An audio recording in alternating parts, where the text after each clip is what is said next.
porque tuvieran un mal matrimonio, sino porque tenían un buen matrimonio.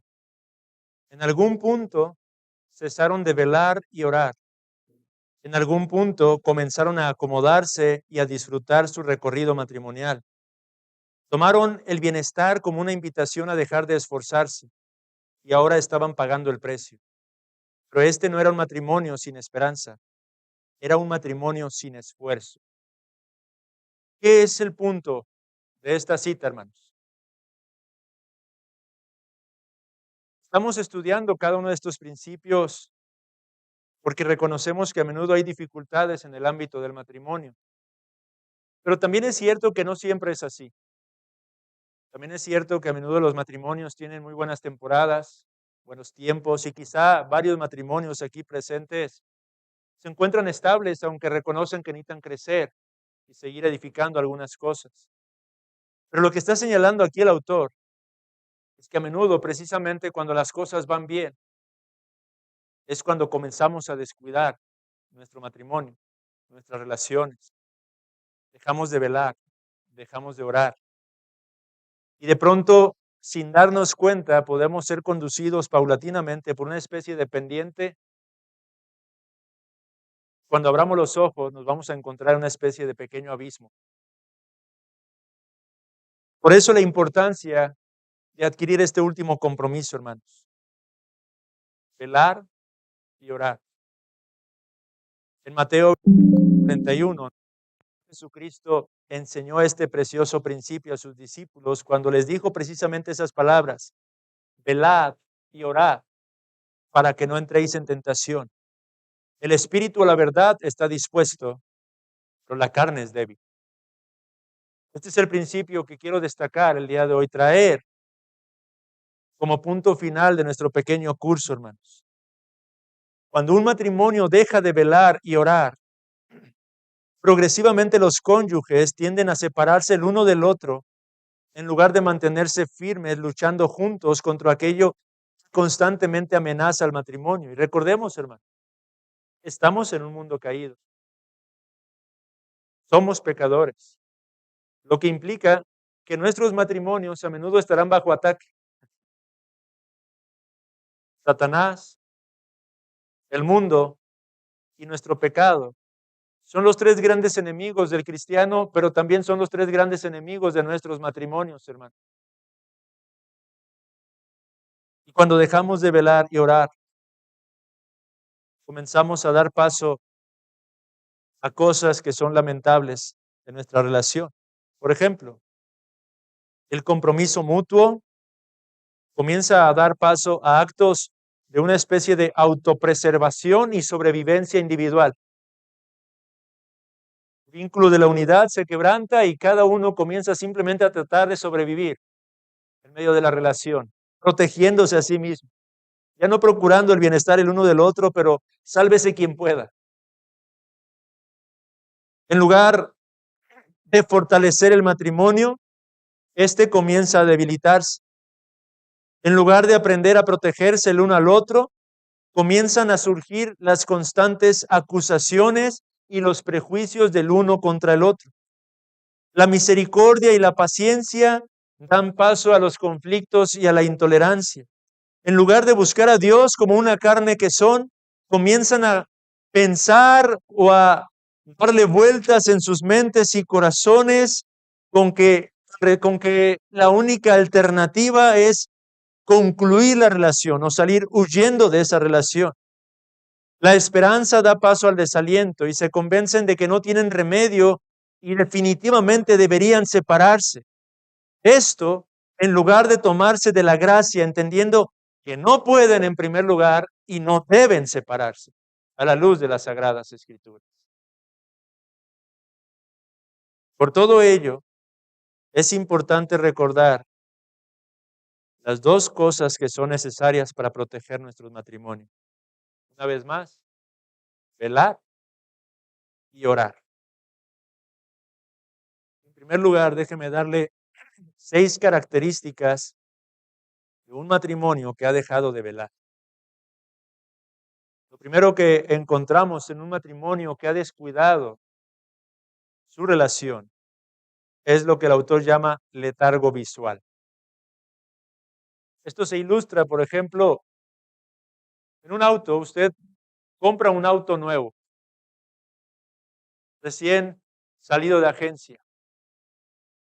Al principio quizá usted es cuidadoso con su auto, cae una pequeña basura y la levanta inmediatamente, se derrama algo y es pronto para tratar de quitarlo de allí, va religiosamente a hacerle sus servicios, pero conforme pasa el tiempo, de pronto, una vez llevaba mucha prisa y se derramó un poco de café y lo deja allí. Y luego ya se olvida incluso de que está esa mancha allí. Otra ocasión, se le pasó ya la fecha del servicio de su auto y simplemente se percata de que ya hace 2000 kilómetros tendría que haberle ido a hacer ese, ese servicio de mantenimiento. Y así paulatinamente, ese coche que tanto cuidaba, que procuraba que no le diera ningún raspón, de pronto ya alguien le dio un pequeño tallón, después se le hace falta otro, va descuidando paulatinamente, va pasando por alto todos estos detalles y ya no se da cuenta de ello. Al principio quizá cualquier ruido que le escuchaba ese auto era pronto para llevarlo a revisar porque era algo que no le había escuchado, pero posteriormente los ruidos cada vez son más y simplemente los omite. Esto ilustra lo que es el letargo visual. Al comienzo de su relación, muchas parejas se escuchan y se observan cuidadosa y atentamente. Jóvenes solteros, esto pasa. Suelen estar alertas a los problemas que surgen entre ustedes y son prontos para resolverlos. Se esfuerzan por cuidar los pequeños detalles, temerosos de arruinar las cosas. Sin embargo, conforme pasa el tiempo, comienzan a volverse apáticos, ya sea por los afanes o simplemente porque comienzan a dar por sentada su relación. Ya estoy casado, ya no tengo que esforzarme por ganarme a mi esposa o por ganarme a mi esposo. Dejan de notar las bendiciones y de ser agradecidos y vigilantes. Comienzan a tolerar incluso cosas que en un principio de ninguna manera habrían tolerado y progresivamente la relación comienza a ser afectada, hermano. Esto es el letargo visual.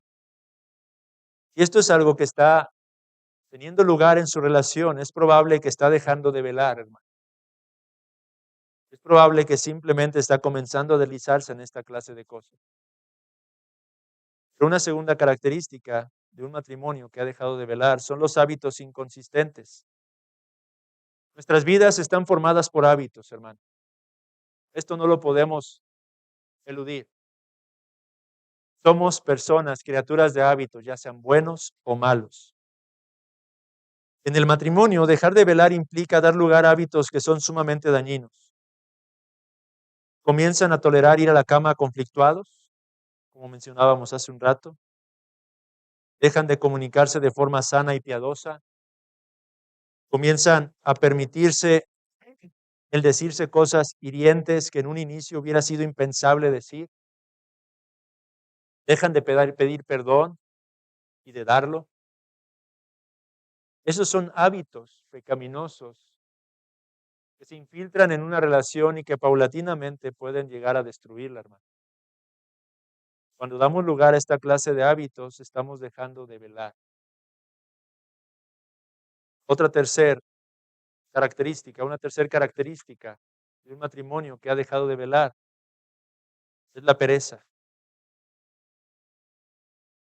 No hay matrimonios perezosos, hermanos. Hay personas perezosas.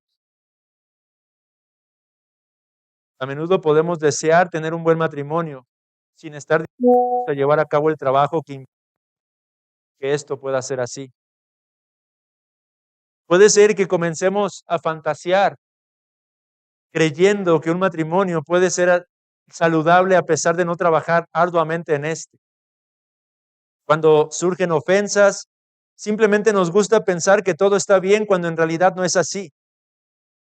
Se trata de evitar las largas conversaciones con el fin de ahorrarnos la fatiga, pero al hacerlo, Estamos simplemente sumando las dificultades que se irán acumulando poco a poco. El compromiso al trabajo arduo que hace hermoso a un matrimonio implica hacer a un lado la pereza. Déjeme señalar una serie de cosas que Paul Tripp pone como ejemplo de lo que implica ese esfuerzo, ese trabajo arduo en la práctica. No lo voy a explicar, simplemente las voy a ir leyendo, pero creo que son lo suficientemente claras. Compromiso al trabajo arduo implica entonces estar dispuesto a perder sueño con tal de concluir una conversación importante. Escuchar y considerar cuando tu cónyuge te comunique algún problema. Preocuparte por las necesidades legítimas de tu cónyuge y dedicarte gozosamente a satisfacerlas. Esforzarte por comunicarte con tu cónyuge de manera paciente y delicada. Buscar maneras concretas de apoyar y animar a tu esposo o a tu esposa. Ocuparte diariamente del perdón y la reconciliación para vivir en paz con tu cónyuge. Lidiar con las diferencias maritales de tal manera que comuniques aprecio y respeto. Hacer tiempo para disfrutar juntos la intimidad física y fortalecer su amistad. Buscar maneras de ayudar a tu esposo o esposa a llevar la carga de sus responsabilidades específicas. Nunca cesar de buscar a tu esposa de forma romántica. No dejar que el sol se ponga cuando haya dolor, malos entendidos o enojo entre ustedes. Buscar maneras de motivar y desarrollar la comunión espiritual el uno con el otro. Proponerse diariamente dejar pasar por alto las ofensas que son en realidad menores. Evitar meticulosamente tener conflictos por cosas que realmente no tienen importancia. Hablar de manera que transmitas gracia a tu cónyuge, motivar y apoyar a tu cónyuge en áreas de interés en las que quizá tú no compartas. Tener la disposición de sacrificarte en lo que sea necesario para mantener tu matrimonio como una prioridad por encima de cualquier otra cosa. Buscar diariamente maneras verbales y no verbales de comunicar tu amor el uno para con el otro. Combatir las ocupaciones que se interpongan en la atención que debes darle a tu matrimonio. Estar dispuesto a sacrificar en ocasiones esparcimiento y actividades personales por causa de tu propio matrimonio. Esforzarte para que tu cónyuge tenga el tiempo libre, descanso y privacidad que necesita también. Trabajar para edificar relaciones de amor y respeto con tu familia. Y por último, no cesar de esforzarte hasta que tu matrimonio sea todo lo que Dios quiso que fuese. Hermanos, esto implica trabajo. Un perezoso va a ver esta lista y va a decir simplemente no, gracias. Pero entonces no nos sorprenda que nuestros matrimonios sean un caos si no estamos dispuestos a trabajar diligentemente en cada uno de estos aspectos. Y si ustedes los han escuchado con atención, tienen relación con todo lo que hemos estado visto hasta este momento.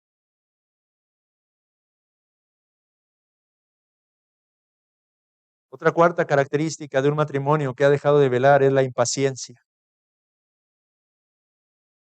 Dice Paul Tripp, la paciencia en el matrimonio es vital porque la meta del matrimonio es más grande que el propio matrimonio.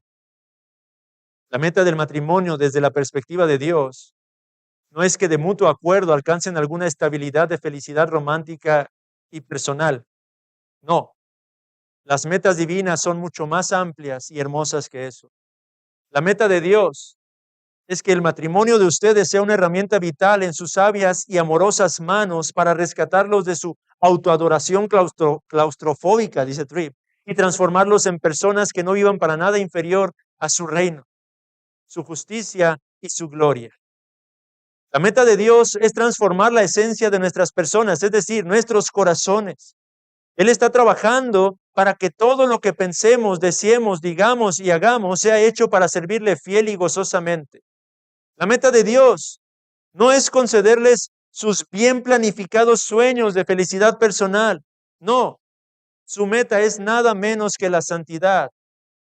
O como lo dice el apóstol Pedro, que vengamos a ser partícipes de la naturaleza divina. Ese es el propósito de Dios. Y cuando entendemos esto, hermanos, podemos mortificar la impaciencia.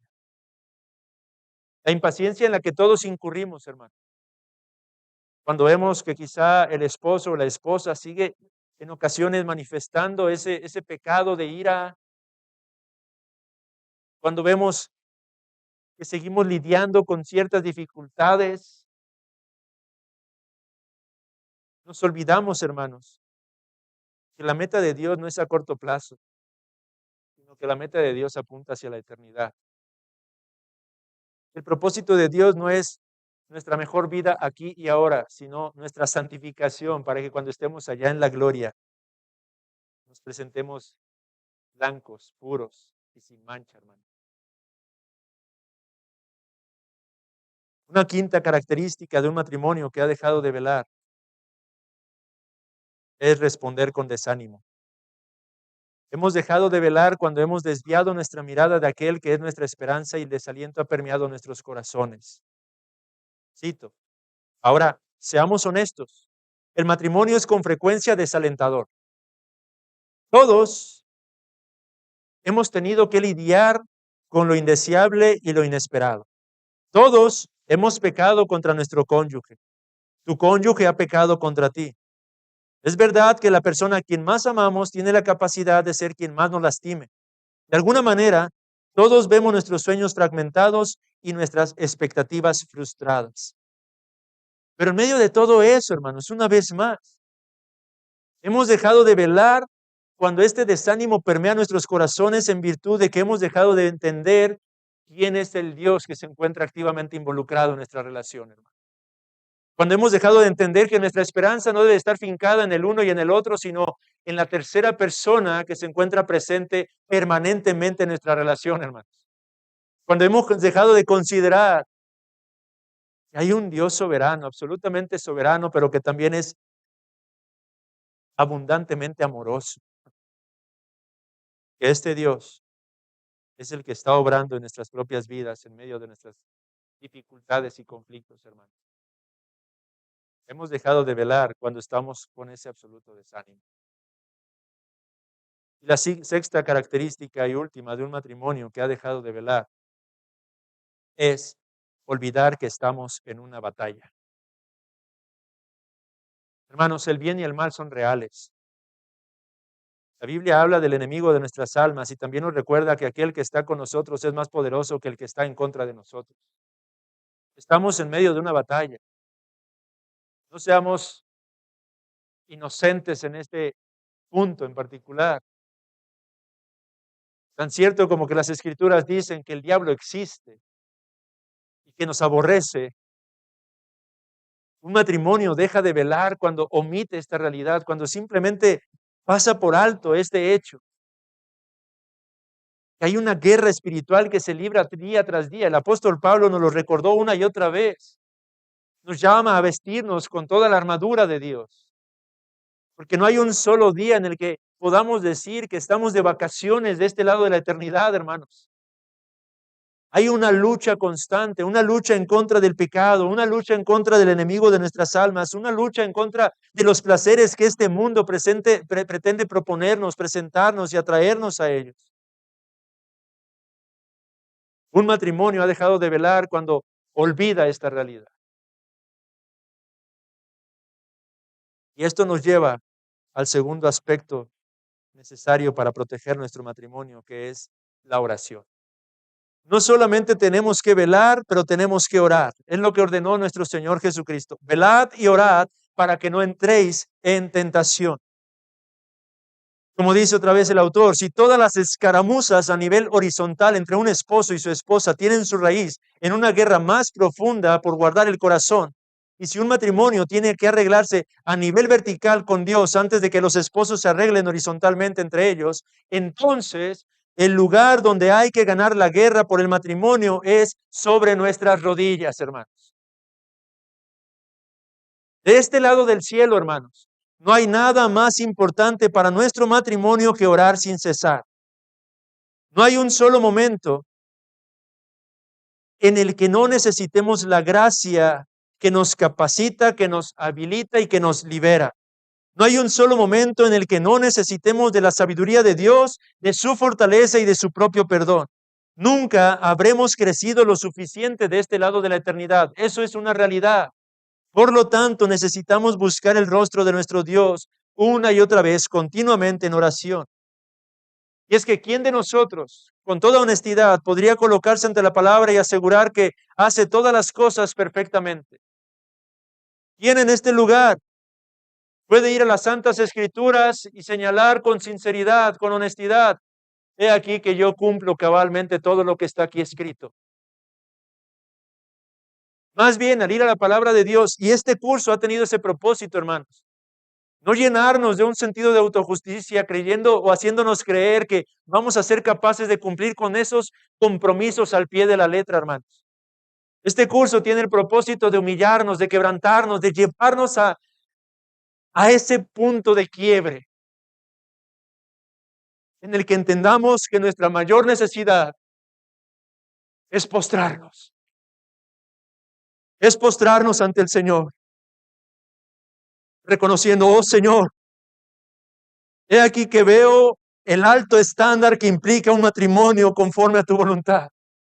Y Señor, confieso que estoy muy, muy, muy lejos de ese estándar.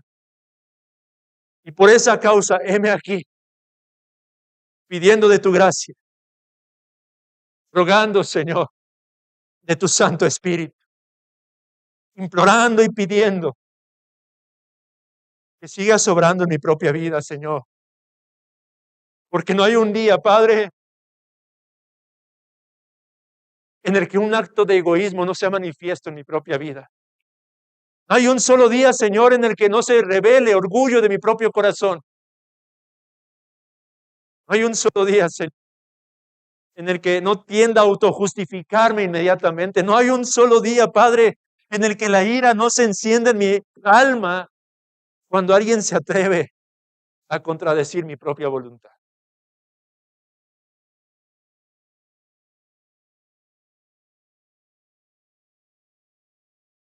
Y es que esto es lo que se supone que el matrimonio debe de hacer, hermanos, a la luz de lo que ya hemos hablado.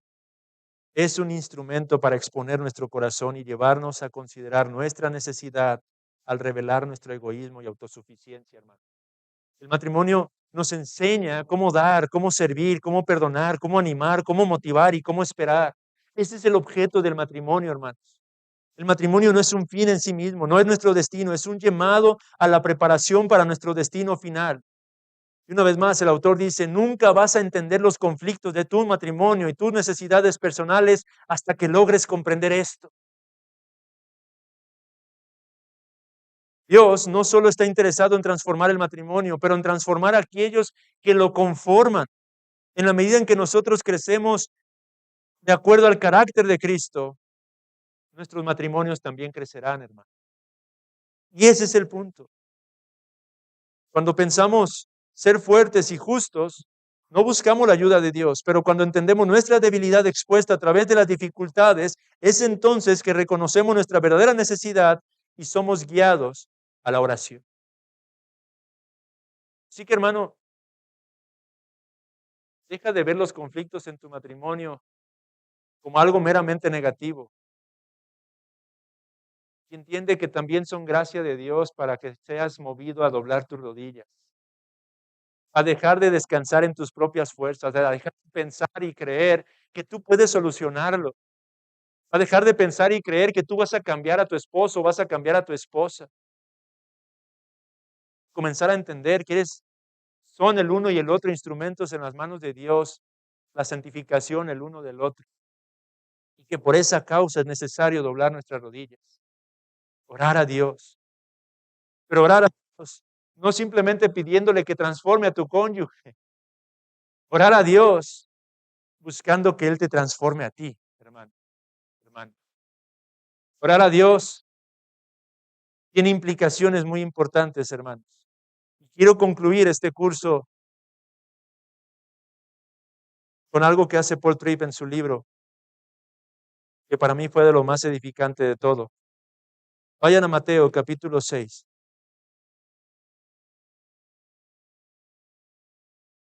y diríjase por favor a los versículos 9 al 13.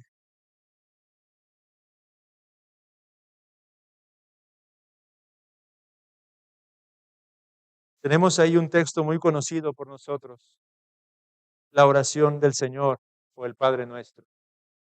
Déjeme leerlo y después déjeme mostrar con la ayuda del Señor cómo es que orar a Dios puede transformarnos a cada uno de nosotros y debe transformarnos a cada uno de nosotros.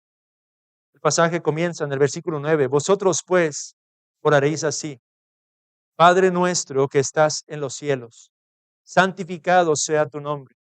Venga tu reino, hágase tu voluntad, como en el cielo, así también en la tierra. El pan nuestro de cada día, dánoslo hoy, y perdónanos nuestras deudas, como también nosotros perdonamos a nuestros deudores. Y no nos metas en tentación, mas líbranos del mal, porque tuyo es el reino y el poder y la gloria por todos los siglos. Amén. Este es el paradigma de la oración presentado por Cristo, hermanos. Es el modelo de cómo deberíamos orar al Señor. Es el modelo que nos instruye, que nos enseña la clase de cosas por las que deberíamos de acercarnos al Señor en oración. Pero quiero que lo apliquemos en el ámbito de nuestro matrimonio para que entendamos cómo es que esta oración modelo es capaz de transformarnos a cada uno de nosotros. Piensen esto, ¿cómo comienza con el prefacio? Padre nuestro que estás en el cielo. Cuando nosotros oramos conscientes de lo que estamos diciendo al profesar estas palabras, se nos debe de recordar algo, que en nuestro matrimonio nunca estamos solos, que no hemos sido abandonados a nuestra propia justicia o a nuestras propias fuerzas o sabiduría. Cuando olvidamos la presencia, las promesas y las provisiones de Dios, tendemos a agobiarnos y darnos por vencido o tratamos de hacer el papel que le corresponde a Dios. Pero cuando nosotros decimos, Padre nuestro que estás en los cielos, estamos confesando que hay un Dios absolutamente soberano en control de cada circunstancia. Este Dios está en los cielos. Confesamos su primacía sobre todo el cosmos. Es un Dios todo sabio, asombrosamente poderoso, veraz, fiel, misericordioso, amoroso, perdonador, bueno y noble. Un Dios que aunque trascendente también es inmanente, es decir, cercano, tan cercano que cuando oramos estas palabras lo estamos llamando Padre nuestro. Y lo podemos llamar así por causa de su gracia.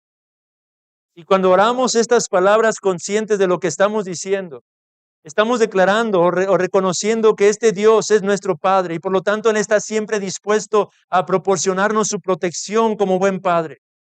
Protección de nuestro desánimo, protección del temor, protección de la pasividad, protección de nuestro propio orgullo y de nuestra autosuficiencia. Un Padre que nos está amando permanentemente y por ello es que nos está rescatando de nuestros intereses egoístas para conducirnos hacia Él mismo como nuestro sumo bien.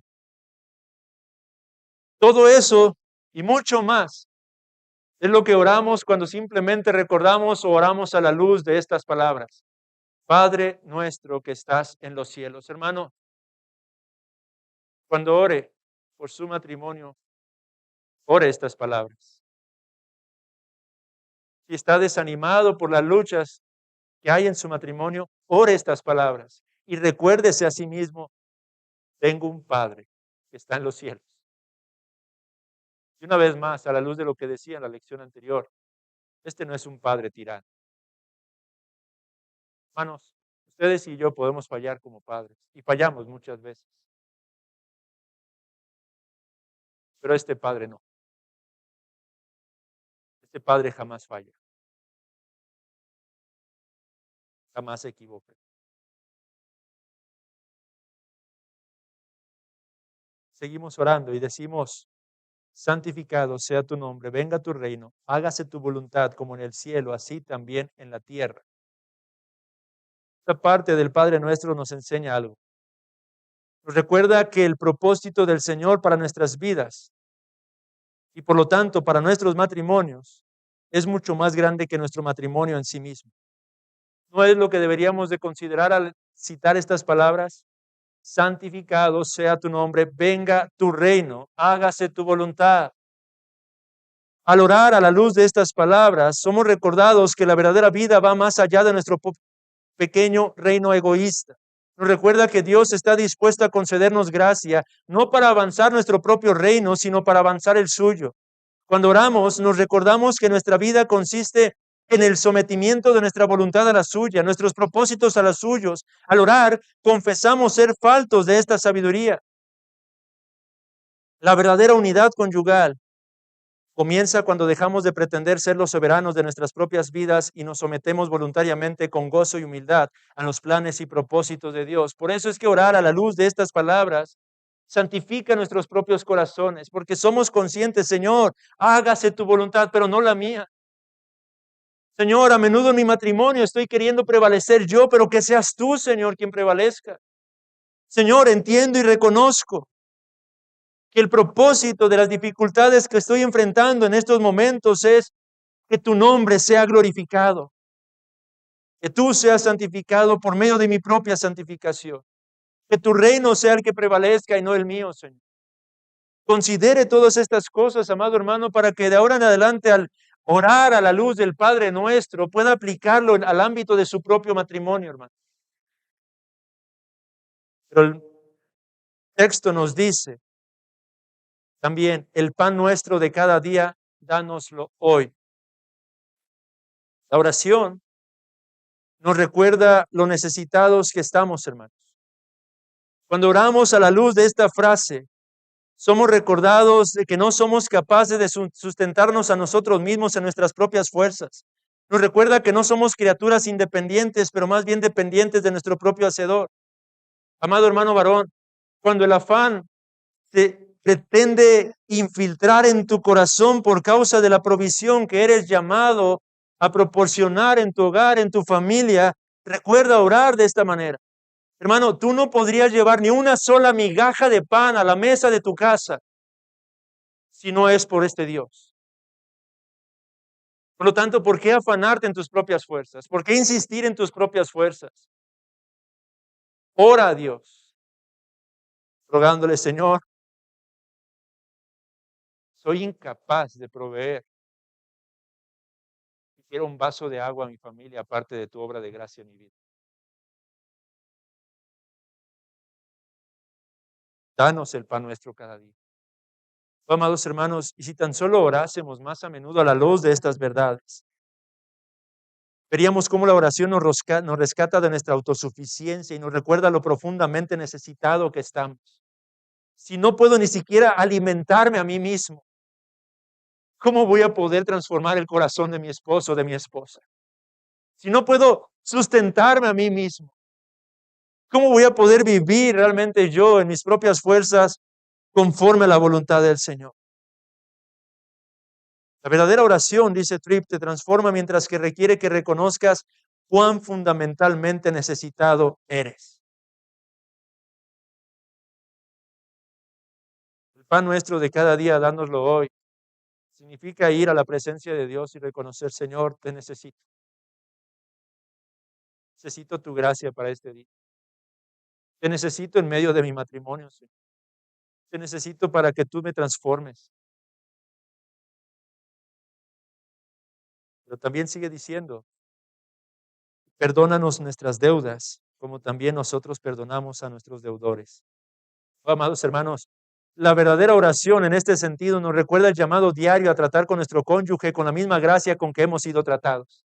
Cuando oramos a la luz de esta frase, recordamos que Dios nos da abundante gracia y por lo tanto es la misma clase de gracia que yo debería de ofrecer hacia el pecado de mi cónyuge.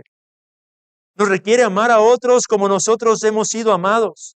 Nos recuerda nuestra incongruencia cuando decimos buscar la ayuda de Dios, pero no estamos dispuestos a ayudar a nuestro cónyuge. La incongruencia de reconocer nuestra constante necesidad de gracia mientras que se la negamos a nuestra esposa o a nuestro esposo. Un compromiso mutuo de dar diariamente gracia es la única esperanza para un matrimonio formado por dos pecadores.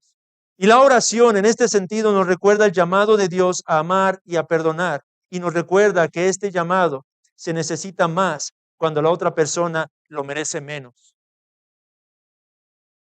Si tan solo orásemos estas frases, estas palabras, y las reflexionásemos en la presencia de Dios. Martín Lutero fue aquel que recomendó memorizar los 10 mandamientos, el Padre Nuestro y el Credo de los Apóstoles. ¿Con qué fin? No que aunque usted vaya a la oración y lo recite como lo suelen hacer muchas de las veces los religiosos. No, con el propósito de que cada uno de estos aspectos de esta oración lo lleven a reflexionar y a hablar con Dios y aplicarlos en su propia vida. Y eso estamos haciendo en el ámbito del matrimonio, hermano. Perdónanos, Señor, nuestras deudas. Cuando usted dice eso, amado hermano, usted está confesando, soy un pecador, Señor. Todos los días requiero tu gracia. Te ofendo a ti, ofendo a mi prójimo. Por lo tanto, ¿cómo no he de perdonar a mi esposa? ¿Cómo no he de perdonar a mi esposo? Si tú me has perdonado tanto, Señor, ¿cómo no voy a poder pasar por alto esa pequeña ofensa que mi esposa me ha hecho o que mi esposo me ha hecho? Pero sigue diciendo, hay dos cosas más. Y no nos metas en tentación, mas líbranos del mal. Esta frase instruye nuestra conciencia al recordarnos que nuestro verdadero problema, amados hermanos, no está simplemente fuera de nosotros, pero aún en nosotros. La verdadera oración produce humildad porque nos lleva a admitir quién somos realmente. Señor, soy tentado fácilmente. La verdadera oración nos confronta con el hecho de que no importa cuánto suframos en nuestro matrimonio, el dilema más profundo y permanente de nuestra vida existe adentro y no afuera de nosotros, hermanos. Eso es lo que genera tanta dificultad y conflicto. En otras palabras, la oración requiere que confesemos que el más grande problema en nuestro matrimonio no es mi esposo, no es mi esposa, es mi pecado. Eso es lo que nos requiere esta frase. Y esto debería ayudar a concluir con el juego de estarnos señalando el uno al otro, acusándonos y culpándonos una y otra vez.